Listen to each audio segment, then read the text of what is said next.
very much for being here with me today at International Airport Summit at Twickenham Stadium, the home of England Rugby. I'm here with Jai Ferrell.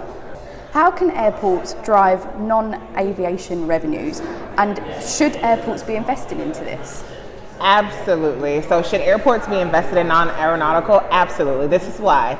Passengers like to be fed profiling, they like to have their needs, they like to get things that they don't even know that they want.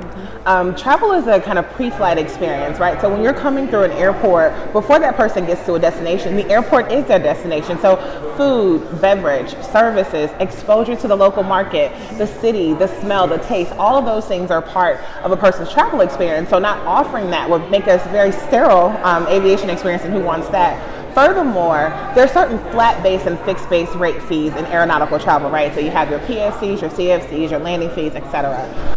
Aviation or non-aeronautical aviation opportunities allow for additional revenues to be generated in a way that curates that passenger's experience and also generates more revenue for the airport. So absolutely, it's very important. Absolutely. I think it's actually the growth of travel. I agree, and especially I think since the pandemic, people are looking for that airport experience. 100%. The pandemic taught us a lot about what we didn't know, which is that people are a little bit more resilient than what we give them credit for. And I think that people will respond and people will tell you what they want. And with that kind of connection with digital and technological challenges that we had before, all of that kind of corrected itself in COVID. So now we know more about the passenger than what we ever knew before. Absolutely. So when I say the term airport of the future, what is the first thing that comes to your mind? Airport of the future to me means a very curated aviation experience, a very curated travel experience, right? I know where I'm going to park or how I'm going to arrive at the airport. I know how long it's going to take me. I don't have to talk to anybody if I don't want to. I acknowledge that I can get a Sky Club experience or a lounge experience. I can shop, I can dine and explore. I can also have a very curated experience in the airplane. All of those things are based off of the passenger's profile. So understanding the passenger is very important. It's like anything else. You have to know who your market is in order to provide them with services. Absolutely. And what would you tell perhaps smaller airports to capitalize on the most?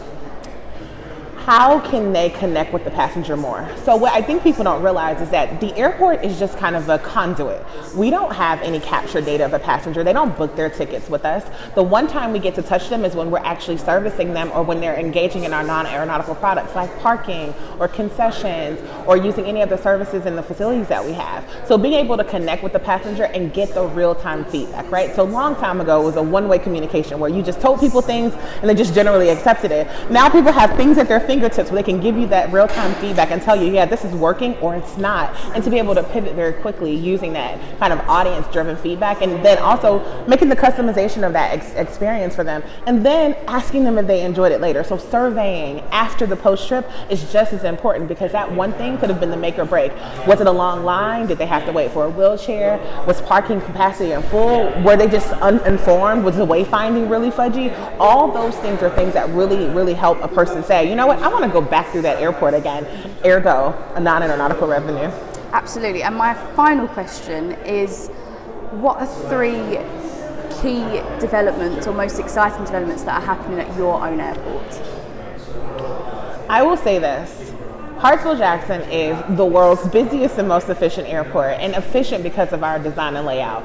Right now, what we learned during the pandemic is that we needed to get ready for the airport of the future and the passengers of the future. We've seen a shift in the passenger profiles. We've seen a shift in those previous profiles and what they expect. So building the infrastructure, both technical infrastructure and physical facility infrastructure, is going to be really important to the airports of the future, not just in Atlanta, but airports around the globe. Absolutely. Well, thank you very much for your time today. I really appreciate it. Thanks.